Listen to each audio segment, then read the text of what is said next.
आपके परीक्षा में किसी एक अलंकार का परिभाषा या लक्षण लिखते हुए और इस प्रकार उदाहरण देने के लिए पूछा जाता है।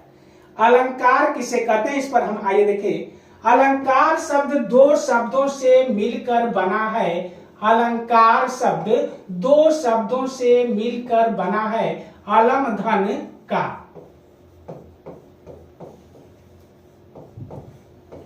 अलम का अर्थ होता है आभूषण और कार का अर्थ होता है धारण करना या सजना संवरना, जो भी इसमें तो धारण करना या आपको सजना। इस प्रकार आचार्य दंडी ने लिखा है, काव्यम शोभाकरान धर्मान अलंकारान प्रचक्षते, अर्थात काव्य की सौंदर्यता बढ़ाने वाले धर्मों को अलंकार कहते हैं।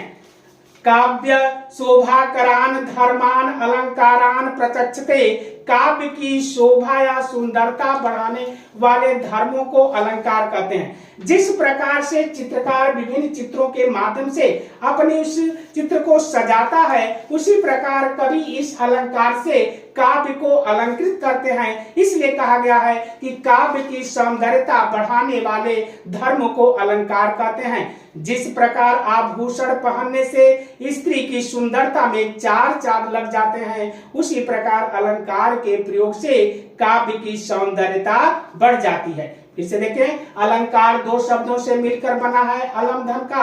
अलम का अर्थ होता है आभूषण और कार का अर्थ होता है धारण करना, सजना या संवारना, अर्थात काव्य की सौंदर्यता बढ़ाने वाले धर्मों को अलंकार कहते हैं। जिस प्रकार आभूषण पहनने से स्त्री की सुंदरता में चार चांद लग जाते हैं, उसी प्रकार अलंकार के प्रयोग से काव्य की सौंदर्यता बढ़ जाती है। तो अलंकार आपके तो दो प्रकार के होते हैं। पहला आपका होता है जो आपका होता है शब्दालंकार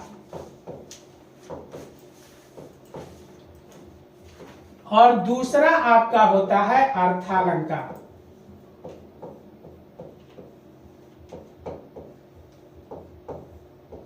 शब्दालंकार किसे कहते हैं? जिसमें शब्द द्वारा चमत्कार उत्पन्न हो उसे हम शब्दा अलंकार कहते हैं। जिसमें शब्द के माध्यम से शब्द द्वारा चमत्कार उत्पन्न होता है उसे हम शब्दालंकार कहते हैं। इसके भेद होते हैं अनुप्रास, यमक, श्लेष, पुनरुक्ति प्रकाश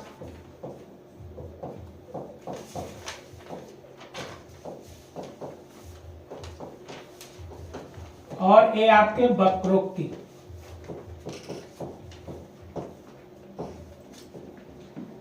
अनुप्रास अलंकार के 5 भेद होते हैं। छेका अनुप्रास, वृत्त्या अनुप्रास, लाटा अनुप्रास, श्रुत्या अनुप्रास और अंत्या अनुप्रास। यह अनुप्रास अलंकार के 5 भेद होते हैं। अनुप्रास अलंकार देखें, जहां एक ही वर्ण, ध्यान दीजिएगा, इसमें शब्दालंकार में एक ही का वर्णन किया जाएगा।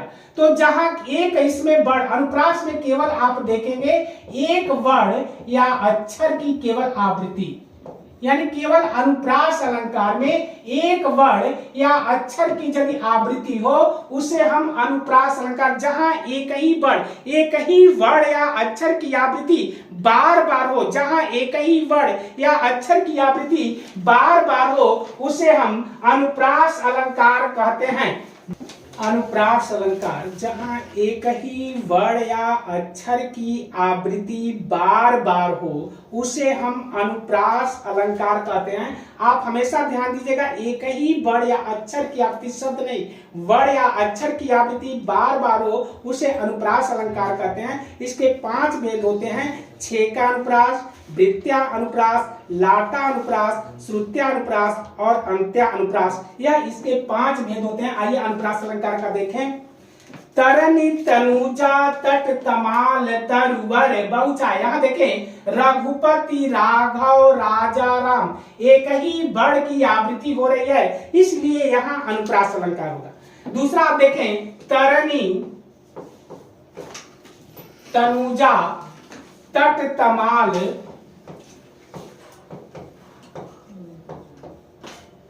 तरवर बहुछाए। यहां आप देखें तो बड़ों की आवृत्ति हो रही है। तो जहां एक ही बड़ या अक्षर की आवृत्ति हो उसे हम अनुप्रास अलंकार कहते हैं। चारु चंद्र की चंचल किरणें खेल रही थी जल थल में, स्वच्छ चांदनी बिछी हुई है अवनी और अंबर तल में। चारु चंद्र की चंचल किरणें, इसमें चौ बड़ों की आवृत्ति हो रही है, इसलिए अनुप्रास अलंकार है।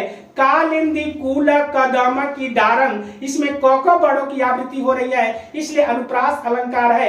कूके लगी कोयल कदम पर बैठी पेड़, कौ बड़ों की आवृत्ति है। मुदित महीपति मंदिर आए, सेवक सची व सुमंत बुलाए।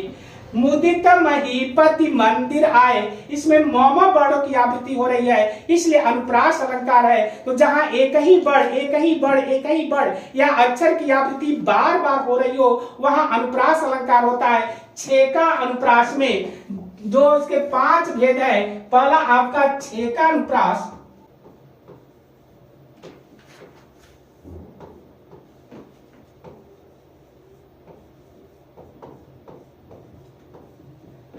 छेकना का मतलब है किसी चीज को छेक लेना। आप गांव में देखते हैं कोई, आप बस में जाते हैं तो कोई अपना चीज वहां रुमाल या कोई चीज रख देता है तो उस स्थान पे लगता है कि मतलब उसने छेक लिया।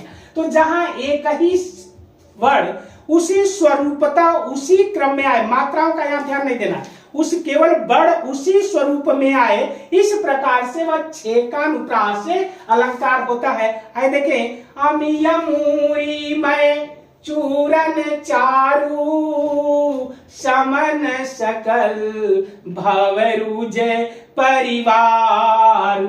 अमिय मूरिमय चूरन चारु, मूरिमय, जहां एक ही जैसे शब्द स्वरूपतः उसी क्रम में उसी रूप में यदि आते हो 2 बार आने चाहिए, तो इस प्रकार से वह वैसे ही आते हो उसे हम छेकानुप्रास कहते हैं। अमिय मूरिमय चूरन चारु, समन सकल भवरुज परिवारु। यहां देखें,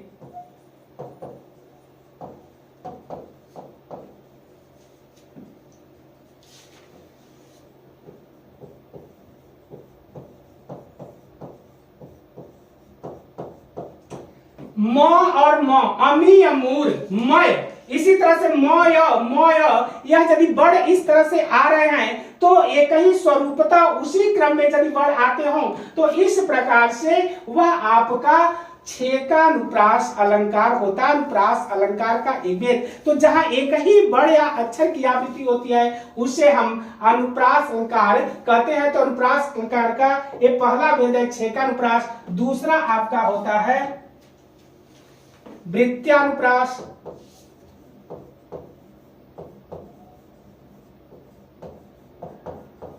अर्थात जहां वर्णों की आवृत्ति क्रम से आए उसे हम वृत्त्यानुप्रास अलंकार कहते हैं। अनुप्रास अलंकार का यह दूसरा भेद है। वृत्त्यानुप्रास अलंकार अनुप्रास अलंकार का यह दूसरा भेद है।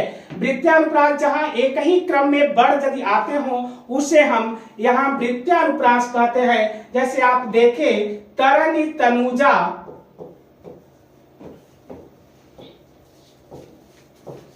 तट तमाल,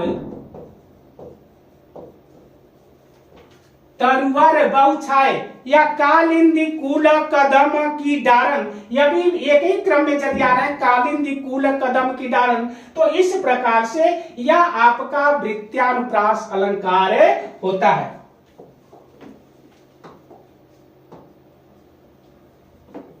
तीसरा है लाटानुप्रास अलंकार।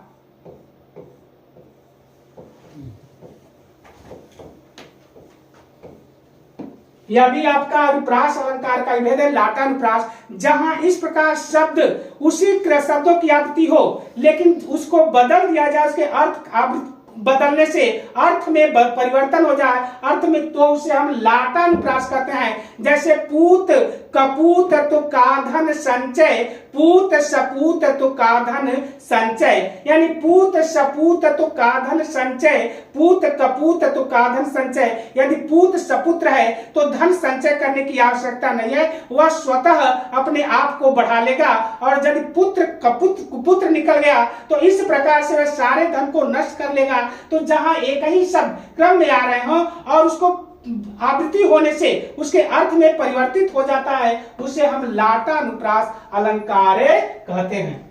सर जी हो गया ना, गलती हो रहा है ना। चौथा है श्रुत्यानुप्रास।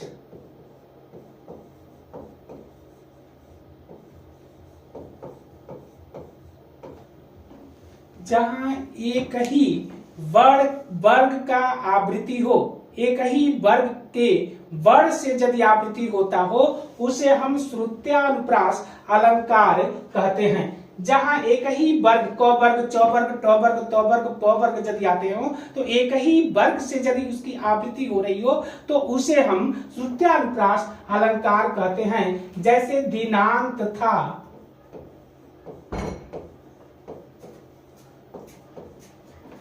थे दीनानाथ डूबते,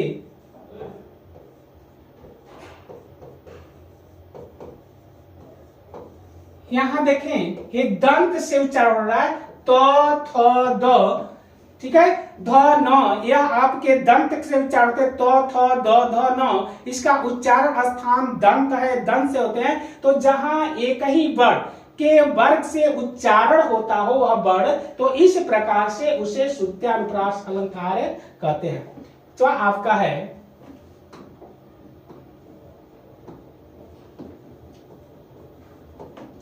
अंत्या।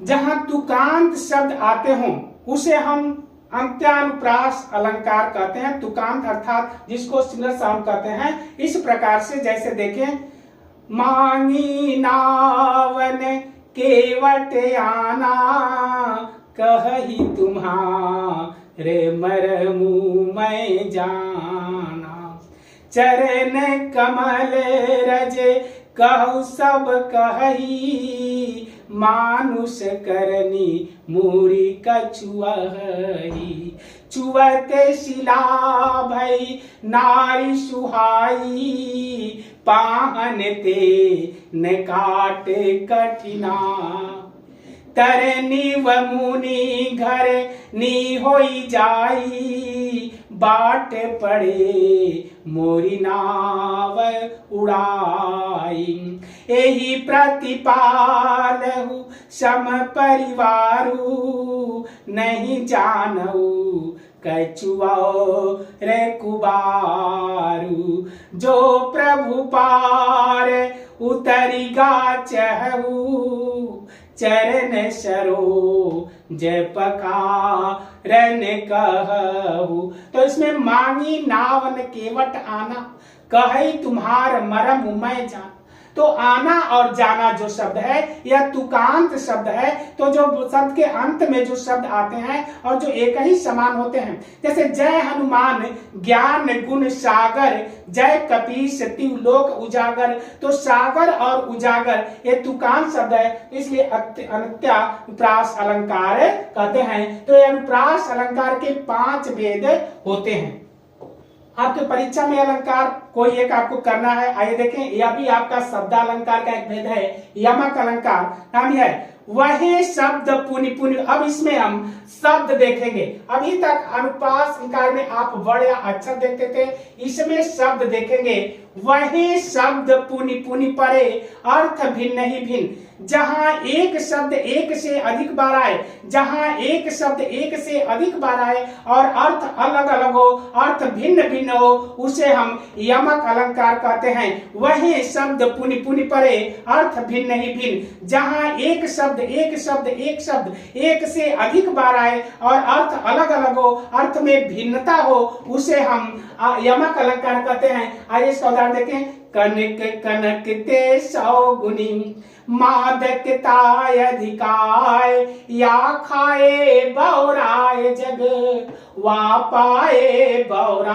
कनक कनक यहाँ दो बार आया है। एक कनक का अर्थ होता है सोना और दूसरे कनक का अर्थ होता है धतूरा। इस प्रकार से यहाँ एक कनक कनकते सौगुनी मादकता अधिकाय, जहाँ एक शब्द एक से अधिक बार आए और अर्थ अलग अलग हो उसे हम यमक अलंकार कहते हैं। वही शब्द पुनि पुनि परे अर्थ भिन्न ही भिन्न। जैसे देखें काली घटा का घमंड घटा, काली घटा का घमंड घटा। इस प्रकार से आप देखें काली घटा का घमंड घटा।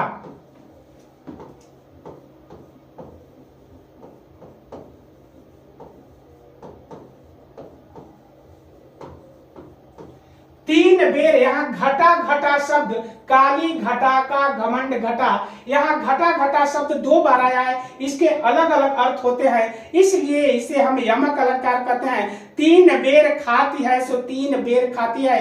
बेर बेर शब्द दो बार आ गया। एक बेर का अर्थ होता है फल और एक बेर का अर्थ होता है समय। कहे कभी बेनी बेनी ब्याल की चुराई लेनी, बेनी बेनी शब्द आ गया। एक बेनी का अर्थ होता है कवि का नाम और एक बेनी का अर्थ होता है चोटी। जेते तुम तारे ते नभ में न तारे हैं, तारे तारे शब्द दो बार आ गया। एक तारे का अर्थ होता है उद्धार करना और एक तारे का अर्थ होता है नक्षत्र या गाना। जहाँ एक शब्द एक से अधिक बार आए और अर्थ अलग अलग हो उसे हम यमक अलंकार कहते हैं। उधव जोग जोग हम नाही, तो इसमें एक जोग होता है योग साधना और एक जोग होता है योग्यता से, इसलिए यहाँ यह यमक अलंकार होता है। तो जहाँ एक शब्द एक से अधिक बार आए उसे हम यमक अलंकार कहते हैं। तू मोहन के उर्वशी वह उर्वशी समान, यहाँ उर्वशी यानी हृदय में बसने वाली और एक उर्वशी अप्सरा का नाम, इसलिए यहाँ यमक अलंकार में जहाँ एक शब्द एक से अधिक बार आए और अर्थ अलग अलग होता हो उसे यमक अलंकार कहते हैं। वही शब्द पुनि पुनि परे अर्थ भिन्न ही भिन्न। तो इस प्रकार से यहाँ बहुत सारे उदाहरण हैं। तो इसमें आप जो भी उदाहरण आपको अच्छा लगा वह आप उसको लिख सकते हैं। कबीरा सोई पीर है जो जाने सो पीर, एक पीर का अर्थ होता है फकीर और दूसरे पीर का अर्थ होता है पीरा। तो इस प्रकार से एक शब्द के कई अर्थ यदि होते हों तो उसे हम यमक अलंकार कहते हैं। श्लेष अलंकार, श्लेष का अर्थ होता है चिपकना।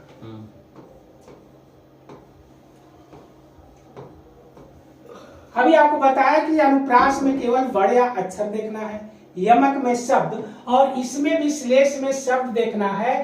तो यमक और श्लेष में अंतर है कि यानी इसमें एक शब्द के कई पक्ष में अर्थ हो, एक ही शब्द के कई पक्ष में अर्थ हो उसे हम श्लेष अलंकार कहते हैं। जहाँ एक ही शब्द के कई पक्ष में अर्थ हो उसे हम श्लेष अलंकार कहते हैं। इसका अर्थ होता है चिपकना। आइए देखें उदाहरण, रही मन पानी राखिए बिन पानी सब सूने, पानी गए न उबरे मोती मानुष चुन। यहाँ पानी के जो शब्द हैं यह तीन पक्ष में इसके अर्थ लिए गए हैं। पहला आपका है मोती, दूसरा है मानुष और तीसरा है चून। यानी एक ही शब्द के कई पक्ष में यदि अर्थ होते हों उसे हम श्लेष अलंकार कहते हैं। आइए देखें यह उत्कृष्ट उदाहरण है, रही मन पानी राखिए बिन पानी सब सूने, पानी गए न उबरे मोती मानुष चुन। यानी जब हम पानी का अर्थ मोती के पक्ष में लेते हैं तो मोती के पक्ष में आपका कांति या चमक से होता है। तो यदि मोती में कांति या चमक न हो तो वह मोती बेकार होती है। इसलिए पानी के अर्थ में, यदि मोती के अर्थ में पानी का अर्थ लेते हैं तो यहाँ कांति या चमक से है। मनुष्य के पक्ष में यदि मोती का अर्थ लेते हैं तो वहां पर इज्जत या प्रतिष्ठा से होती है। तो जिस मनुष्य के पास इज्जत या प्रतिष्ठा न हो उसका जीवन बेकार है। तो मनुष्य के पक्ष में पानी का अर्थ लेने से इज्जत या प्रतिष्ठा है, और चून के पक्ष में लेने से यह जल होता है। तो यदि चूना में जल न हो तो वह चूना बेकार है। इस प्रकार से यहाँ लिखे गए कि रहीमन पानी राखिए, बिन पानी सब सून, पानी गए न उबरे, मोती मानुष चुन। तो इसके कई पक्ष में अर्थ होते हैं। आइए दूसरा उदाहरण देखें। सुवर्ण शब्द आता है,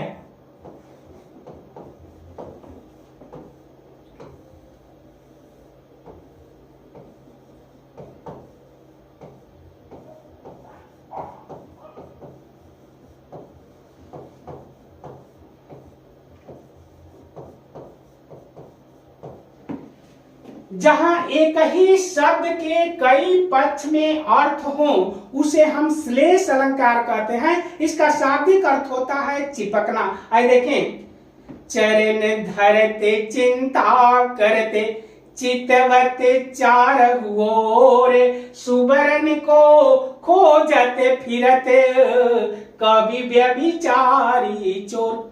इसको यदि हम कवि के पक्ष में सुवर्ण का अर्थ लेंगे तो किसी गोष्ठी, मेला या अच्छे जगहों पर जाने पर जो कवि होते हैं तो यह देखना चाहते हैं कि कहाँ सुंदर वाक्य है, सुंदर शब्द है, सुंदर विचार है। इसलिए सुवर्ण का अर्थ कवि के पक्ष में सुंदर शब्द, सुंदर वाक्य, सुंदर विचार से है। और व्यभिचारी के पक्ष में अर्थात बुरे व्यक्ति के, गलत आचरण वाले व्यक्ति के पक्ष में यदि सुवर्ण का अर्थ ले तो वह कहीं मेला में या अन्य जगह जाते हैं तो देखते हैं कि कहाँ कमनीय, रमणीय, सुंदर स्त्री है। इसलिए उनका ध्यान पूरी तरफ उस कमनीय या रमणीय स्त्री की तरफ रहता है। इसलिए व्यभिचारी व्यक्ति के पक्ष में सुवर्ण का जो अर्थ होता है कमनीय, रमणीय या सुंदर स्त्री से। और चोर के पक्ष में सुवर्ण का यदि अर्थ लेते हैं तो चोर के पक्ष में सुवर्ण का अर्थ होता है आभूषण या गहना से। अर्थात चोर यह देखता है कि किसके पास ज्यादा आभूषण और गहना है। इसलिए यहाँ पर जब गोष्ठी या मेले में जाते हैं तो विभिन्न प्रकार के व्यक्तियों का जो क्रियाकलाप होता है वह अलग अलग इसमें विचार, इसके अर्थ निकल जाते हैं। जिसलिए जहाँ एक ही शब्द के कई पक्ष में अर्थ हो उसे हम श्लेष अलंकार कहते हैं। देखें, चरण धरते चिंता करते, चितवते चारहु ओर, सुवर्ण को खोजते फिरत, कवि व्यभिचारी चोर। यानी कवि के पक्ष में यदि हम ले रहे हैं तो कवि के पक्ष में सुवर्ण का अर्थ सुंदर वाक्य, विचार या सुंदर शब्दों से है। व्यभिचारी के पक्ष में, पूरे व्यक्ति के पक्ष में यदि ले रहे हैं तो इस प्रकार से कमनीय या रमणीय स्त्री से, और चोर के पक्ष में ले रहे हैं तो आभूषण या गहना से। इसका दूसरा उदाहरण एक और देखें। पट शब्द आता है, पट। पट का एक होता है वस्त्र और दूसरा होता है दरवाजा।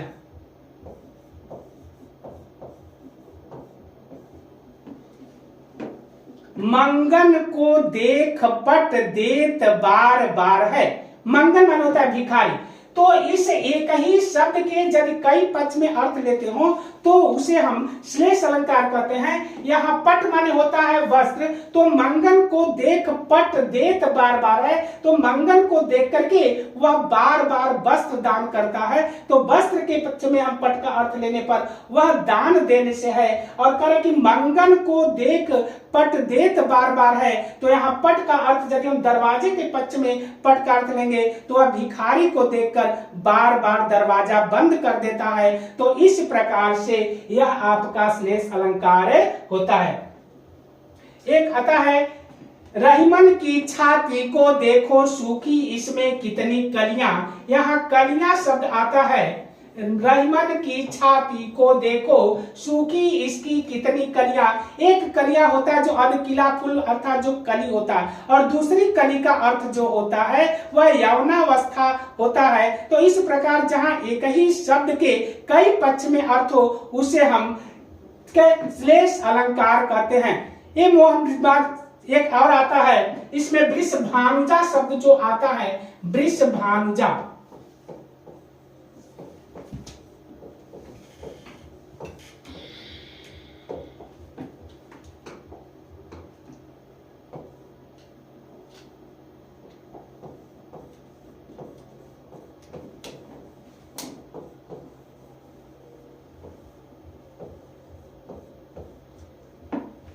वृषभानुजा यहाँ देता है कि एक वृषभ भानु और जा यानी वृषभानु की पुत्री अर्थात राधिका जी, और दूसरे वृषभ अनुजा यानी वृषभ माने बैल की, अनुजा माने बहन अर्थात गाय। तो यहाँ पर इसके यदि अर्थ निकालते हैं तो यह आपके श्लेष अलंकार होते हैं। तो श्लेष का अर्थ होता है चिपकना, जहां एक ही शब्द के कई पक्ष में अर्थ हो उसे हम श्लेष अलंकार कहते हैं। तो इस प्रकार श्लेष अलंकार के बहुत सारे उदाहरण हैं।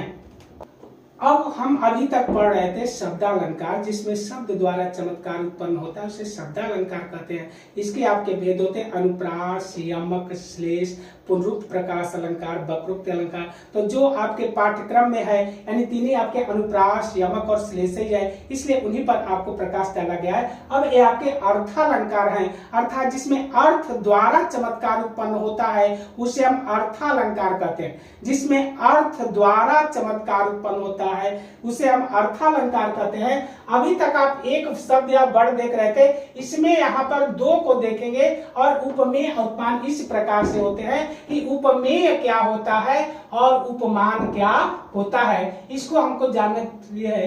तो यहाँ उपमेय और उपमान क्या है, अर्थात जिसका वर्णन किया जाए, जो वर्णनीय है, जो प्रस्तुत है वह उपमेय होता है, और जिस प्रसिद्ध व्यक्ति या वस्तु से उसकी समानता या तुलना की जाती है वह उपमान होता है। जैसे सियमुख सुंदर चंद्र समाना, तो सीता का मुख चंद्रमा के समान है, तो यह सीता उपमेय है और चंद्रमा उपमान है। तो इस प्रकार से जो प्रस्तुत है वह उपमेय होता है और अप्रस्तुत जो होता है वह उपमान होता है।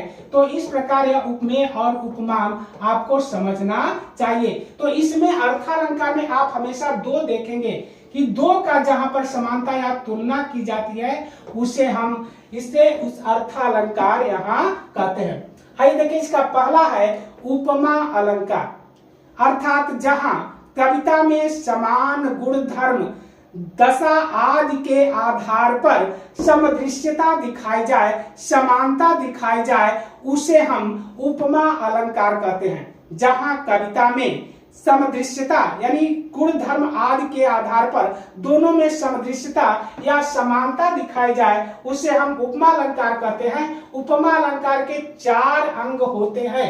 पहला आपका होता है उपमेय, दूसरा होता है उपमान, तीसरा होता है आपका वाचक शब्द, और चौथा आपका होता है साधारण धर्म या गुण।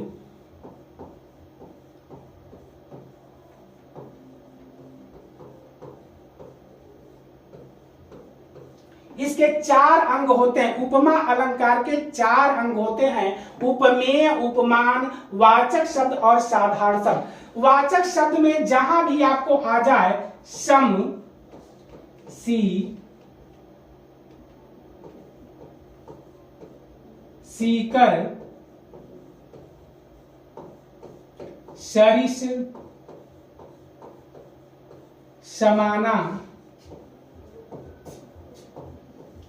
सा, से, सो, यह आपको जहां भी आपको दिखाई दे उसे उपमा अलंकार आप समझिए। अर्थात इसके 4 अंग उपमेय, उपमान, वाचक शब्द, साधारण, समसी, सीकर, सरिस, समाना, सा, से, सो, ये शब्द यदि आते हो उसे उपमा अलंकार कहते हैं। आइए देखिए इसमें उपमा अलंकार का उत्कृष्ट उदाहरण, पीपर पात सरिस मन डोला। यहाँ मन जो है वह उपमेय है, पीपल का पात जो है वह उपमान है, सरिस शब्द जो है वह वाचक शब्द है, और डोला जो शब्द है वह आपके दोनों में गुण जो पाए जाते हैं, अर्थात मन हमेशा चंचल रहता है और पीपल का पत्ता भी बिना हवा का डोलता रहता है। तो दोनों में जो गुण पाए जाते हैं समान रूप से, उसे हम साधारण धर्म या गुण कहते हैं। तो ये आपके साधारण गुण हैं। तो इस प्रकार से यह पीपर पात सरिस मन डोला। आइए देखिए दूसरा उदाहरण, कोटि कुली से सम बचन तुम्हारा, व्यर्थ धरहु धनुबान कुठारा। परशुराम जी को लक्ष्मण जी संबोधित करते हुए कह रहे हैं कि अय परशुराम जी, आपकी बाणी ही करोड़ों तीर के समान है, आप व्यर्थ ही धनुष और बाण को धारण किए हुए हैं। इसलिए यहाँ सम शब्द आ गया। तो जहाँ समसी सीकर सरिस समाना आदि वाचक शब्द आपको दिखाई दे वह उपमा अलंकार होता है। ध्यान दे, कोटि कुली से सम बचन तुम्हारा, व्यर्थ धरहु धनुबान कुठारा। आइए उदाहरण दे, राम कथा सुंदर करतारी, संशय बिह गए उड़ामन हारी। राम कथा शशि बिहग समाना, संत चको रे करही जेहि पाना। तो जहां समाना शब्द आ गया वह जिंदगी, क्या जिंदगी जो सिर्फ पानी सी बही, सी शब्द आ गया। तो जहां सम सी सीकर सरिस समाना सा से सो, ये शब्द यदि आपको दिखाई देते हो, हाँ उपमा अलंकार में यह लिखने के बाद आपको जरूर याद रहते हैं। तो योजक चिन्ह कहीं कहीं आपको दिखाई देते हैं, यह उपमा अलंकार होते हैं। तो जहां समान गुण धर्म दशा आदि के आधार पर समदृश्यता समतुल्यता दिखाई दे उसे हम उपमा अलंकार कहते हैं। इसके चार अंग होते हैं, उपमेय, उपमान, वाचक और साधारण धर्म, अर्थात इसे पूर्णोपमा भी कहते हैं। दूसरा इसके लोलुपमा होते हैं, अर्थात इसमें जो कोई एक अंग न हो उसे हम लोलुपमा कहते हैं। जैसे हाथी सा टीला, तो हाथी भी है, सा वाचक शब्द है और टीला भी है, तो इसमें एक आपके नहीं है, हाथी सा टीला। तो यहाँ आपके उपमेय उपमान वाचक शब्द है, लेकिन इसमें साधारण धर्म नहीं है, इसलिए इसे हम लोलुपमा अलंकार कहते हैं। तो उपमा अलंकार के परिभाषा आपके होते हैं उदाहरण, आप जो भी आपको अच्छा लगे, लेकिन जहां भी आपको पहचानने के लिए यह वाचक शब्द समसी सीकर सरिस समाना सा से सो आपको जब दिखाई दे तो समझिए वह आपका उपमा अलंकार होता है। नेक्स्ट अर्थालंकार के या आपके रूपक अलंकार होता है। रूपक अलंकार जहां उपमेय में उपमान का भेद रहित आरोप हो, जहां उपमेय में उपमान का भेद रहित आरोप हो और अर्थ करने पर रूपी शब्द आता हो, जहां उपमेय में उपमान का भेद रहित आरोप हो और अर्थ करने पर रूपी शब्द आता हो, उसे हम रूपक अलंकार कहते हैं। इसके समझने के लिए हमेशा रूपी शब्द आता हो और उपमेय में उपमान का भेद रहित आरोप है। चरण कमल बंदो हरिराई, जाकी कृपा पंग गिर लंघय, अंधे को सब कुछ दर्शाई, बहिरे सुने गुंग पुनि बोले, रंग चले सिर छत्र धराई, सूरदास स्वामी करुणामय, बार बार बंदोती पाई। तो यहाँ चरण उपमेय में कमल उपमान का, चरण उपमेय में कमल उपमान का भेद रहित आरोप है, तो इसलिए आपका यह रूपक अलंकार होता है। यानी कमल चरण उपमेय में कमल उपमान का, चरण उपमेय में कमल उपमान का भेद रहित आरोप होता है उसे हम रूपक अलंकार कहते हैं। यहाँ चरण जो है वह उपमेय है और कमल जो है वह उपमान है। तो जहां उपमेय में उपमान का भेद रहित आरोप हो और अर्थ करने पर रूपी शब्द आता हो उसे हम रूपक अलंकार कहते हैं। आइए देखिए, बढ़त बढ़त संपत्ति सलिले मन सरोज बढ़ी जाए, घटत घटत सुना फिरे घटे, जड़ समेत कुमिलाए। बढ़त बढ़त संपत्ति सलिल यानी धन रूपी संपत्ति के बढ़ने से मन रूपी जो कमल है वह विकसित हो जाता है, खिल जाता है। बढ़त बढ़त संपत्ति सलिल यानी धन रूपी जल के बढ़ने से बढ़त बढ़त संपत्ति सलिले मन सरोज बढ़ी जाए, मन रूपी कमल बढ़ जाता है, खिल जाता है। घटत घटत सुना फिरे घटे, जड़ समेत कुमिलाए। और इस प्रकार जब जल रूपी धन घटता है तो मन रूपी कमल घटता नहीं है बल्कि वह जड़ सहित कुम्हला जाता है। तो अर्थ करने पर जहाँ रूपी शब्द आता हो, उदित उदय गिरि मंच पर रघुबर बाल पतंग, तो उदित उदय गिरि मंच पर रघुबर बाल पतंग यानी श्री राम रूपी जब बाल उत्पन्न होते हैं कृष्ण यहाँ पर सूर्य के रूप में, और उदयाचल गिरी पर्वत, उदयाचल गिरी रूपी पर्वत पर श्री राम रूपी बाल सूर्य उदय होते हैं। तो इस प्रकार से रूपक अलंकार होता है।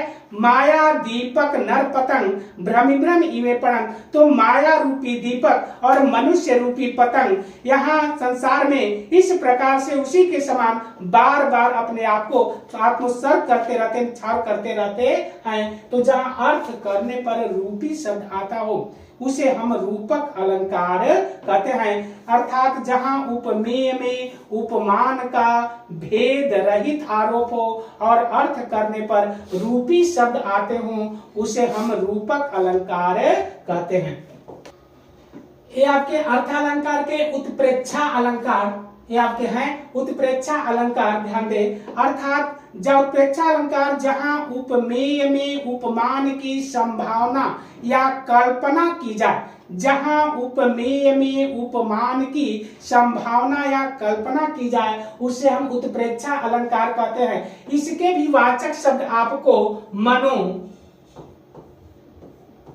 मनु, मानहु, जनु, जनु, जानहु,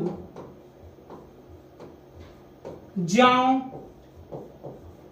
यह शब्द यदि आते हो आपको कहीं भी तो यहाँ आपको मनो, मनु, मानव या मानो शब्द यदि भी आते हो, मनो या मानो शब्द भी यदि आते हो तो वह आपके उत्प्रेक्षा अलंकार होते हैं। इसमें कल्पना या संभावना की जाती है। लगाते हैं कि माना संख्या यक्ष है तो इसी प्रकार इसमें भी यानी कभी कल्पना करते हैं, संभावना व्यक्त करते हैं। तो जहां उपमेय में उपमान की संभावना की जाती है उसे हम उत्प्रेक्षा अलंकार कहते हैं। ये देखिए, सोहत ओढ़े पीत पट श्याम सलोने गात, मनु नील मनि शैल परे आतप पढ़ो प्रभात। यहाँ करें कि सोहत ओढ़े पीत पट, तो श्याम सलोने गात और नील मणि शैल, इसमें या दोनों को यानी भगवान श्री कृष्ण का सावला सलोना शरीर और नीले रंग का जो पर्वत है, ठीक है, नील मणि शैल माने पर्वत, तो नीले रंग का पर्वत, इसमें यानी संभावना की जा रही है कि ऐसा प्रतीत होता है मानो कि यानी पीले रंग का पीतपट, पीले रंग का जो पीतांबर वह धारण करते हैं, ओढ़ते हैं। तो इस प्रकार सुबह का प्रातः आतप पढ़ो प्रभात, अर्थात सुबह का प्रातः कालीन इस प्रकार पर सुशोभित होता है। कवि के कहने का तात्पर्य है, कुंवर बिहारी का है, सोहत ओढ़े पीत पट श्याम सलोने गात, मनो नील मनि शैल परे आतप पढ़ो प्रभात। श्री कृष्ण के सावले सलोने शरीर पर नीले रंग यानी शैल जो ऐसा लगता है कि मानो उनके सावले सलोने शरीर पर पीले रंग का जो वस्त्र है, पीतांबर है, ऐसा सुशोभित होता है मानो कि नीलमणि पर्वत पर यानी प्रातः कालीन सुबह की पीली छा पड़ रही है। तो जहाँ संभावना या कल्पना की जाती है, देखिए इसको, तुम तो काल हाकु जनु लावा बारे बारे मोहि लागी बोलावा। इसमें भी राम लक्ष्मण परशुराम संवाद का है कि लक्ष्मण जी परशुराम जी को संबोधित करते हुए करेंगे, परशुराम जी तुम तो काल हाकु जनु लावा बारे बारे मोहि लागी बोलावा। जन शब्द आ गया, वाचक शब्द आ गया। तो जहां ये वाचक शब्द आपको दिखाई दे, मनो मनु मानहु, जनो जनु जानहु, ये वाचक शब्द हो, वहां उत्प्रेक्षा अलंकार होता है। आइए देखें, चारु चंद्र की चंचल किरणे खेल रही है जल थल में, स्वच्छ चांदनी बिछी हुई है अवनी और अंबर तल में, पुलक प्रकट करती है धरती हरित तृणों की नोकों से, मानो झूम रहे हैं तरु भी, मानो झूम रहे हैं तरु भी मंद पवन के झोंकों से। मानो शब्द आ गया, इसलिए उत्प्रेक्षा अलंकार है। मानव मकर सुधारस क्रीडत आप अनुरागत, तो मानव शब्द आ गया, उत्प्रेक्षा अलंकार होता है। तो जहां मनो मनु मानव, जनो जनु जानव आदि वाचक शब्द यदि आते हो तो उत्प्रेक्षा अलंकार होता है। उस काल मारे क्रोध के तन कांपने उसका लगा, मानो हवा के वेग से सोता हुआ सागर जगा। मानो शब्द आ गया, इसलिए जहां आपको मनव मनु मानव जनो जनु जानव जो शब्द यदि आपको दिखाई दे तो उसे हम उत्प्रेक्षा अलंकार कहते हैं। भ्रांतिमान अलंकार या अर्थालंकार का एक भेद है। जहां किसी वस्तु को उसी के सदृश समझ करके भ्रमवश वैसा ही समझ लिया जाए, वही मान लिया जाए, उसे हम भ्रांतिमान अलंकार कहते हैं। यहाँ उस समय का वर्णन है जब जगत जननी जानकी सीता जी अशोक वाटिका में प्रभु श्री रामचंद्र जी के वियोग में बैठी हुई थी और इस प्रकार वह अशोक के वृक्ष से कह रही थी कि आप शोक को हरने वाले हैं, लेकिन आप आज मेरे शोक को किस प्रकार आप हर करें। कहीं से एक अंगारा यदि आप ला करके और गिरा दे ताकि उसी अंगारे में जल करके और मैं भस्म हो जाऊंगी। अब मैं अपने प्रिय प्रभु श्री रामचंद्र जी के बिना एक पल भी जीवित नहीं रहना चाहती। उसी समय हनुमान जी जो ऊपर अशोक वाटिका में उनका पता लगाने के लिए आए थे, उस अशोक के वृक्ष पर बैठे हुए थे छिप करके, और वहीं से प्रभु श्री रामचंद्र जी का उस रत्न जड़ित उन्होंने अंगूठी को गिराया और जगत जननी जानकी सीता जी ने उसे यह समझा कि मानो अशोक के वृक्ष ने उन्हें जलने के लिए अंगार डाल दिया हो। तो इस प्रकार किसी वस्तु को उसी के सदृश समझ करके मन में कोई भ्रम उत्पन्न हो जाए, उसे हम भ्रांतिमान अलंकार कहते हैं। आइए देखें, कपि कर हृदय विचार दिन मुद्रिका डारी तब जानिय अशोक अंगारे सिय हरसी उठ कर गए। तो इस प्रकार सीता जी उठ करके यह समझी कि मानो अशोक वृक्ष ने जलने के लिए कोई यह मुद्रिका के रूप में उन्होंने कोई अंगार डाल दिया है। तो यहाँ भ्रांतिमान अलंकार है। दूसरा देखें, किंसी के कुसुम देख कर झपटा भौरा सुख की लाल चोच पर तोते ने तब चंचू चलाई जामुन का फल उसे समझकर। यानी तोता का चोच लाल होता है और भौरा काला होता है। तोता भौरे को कोई काला जामुन समझा और इस प्रकार भौरा तोते के चोच को यानी कोई फूल समझा। तो इस प्रकार से दोनों में जो भ्रम हो जाए, जैसे कोई भूल बस यानी रस्सी को सर्प समझ ले, तो वहां यह भ्रांतिमान अलंकार होता है। तो यहाँ किंसी के कुसुम देख कर झपटा भौरा सुख की लाल चोच पर तोते ने तब चंचू चलाई जामुन का फल उसे समझकर। तो दोनों में भ्रांतिमान हो गया। भौरा यानी उसको समझा तोते को कि कोई यह किंसुक लाल खिला हुआ फूल है, और तोता भौरे को काला जामुन समझ करके दोनों एक दूसरे पर झपटे, अर्थात यह भ्रांतिमान अलंकार है। तो इस प्रकार से यह आपके भ्रांतिमान अलंकारों में से है। ये अलंकार अर्थात यह आपके अर्थालंकार का ही एक भेद है। तो इसमें संदेह अर्थात किसी वस्तु को किस मन में शंका उत्पन्न हो जाए, संदेह का भावना उत्पन्न हो जाए, उसे हम संदेह अलंकार कहते हैं। जब कई हजार हाथियों का बल रखने वाला दुशासन द्रौपदी का चीर हरण कर रहा था, तो चीर हरण करते करते उसके मुंह से झाग निकल गए और वह गिर करके और इस प्रकार धराशायी हो गया। तब कवि ने वह लिखा, सारी बीच नारी है कि नारी, बीच सारी है कि सारी ही की नारी है कि नारी ही की सारी है। अर्थात प्रभु श्री कृष्ण की कृपा से, यानी द्रौपदी का जब चीर हरण हो रहा था, तो भगवान श्री कृष्ण ने द्रौपदी के उस चीर को इतना बढ़ा दिया कि कई हजार हाथियों का बल रखने वाला दुशासन वहां वह धराशायी हो गया और यह नहीं समझ पाया कि यह वास्तव में ये कोई सारी बीच नारी है कि नारी बीच सारी है कि सारी ही की नारी है कि सारी ही की नारी है। तो इस प्रकार से मतलब सारी ही कोई नारी है या नारी की बनी हुई कोई सारी है। तो यहाँ जहाँ संदेह हो जाता है, मन में कोई डाउट, कोई भावना हो जाती है, इस प्रकार से उसे संदेह अलंकार कहते हैं।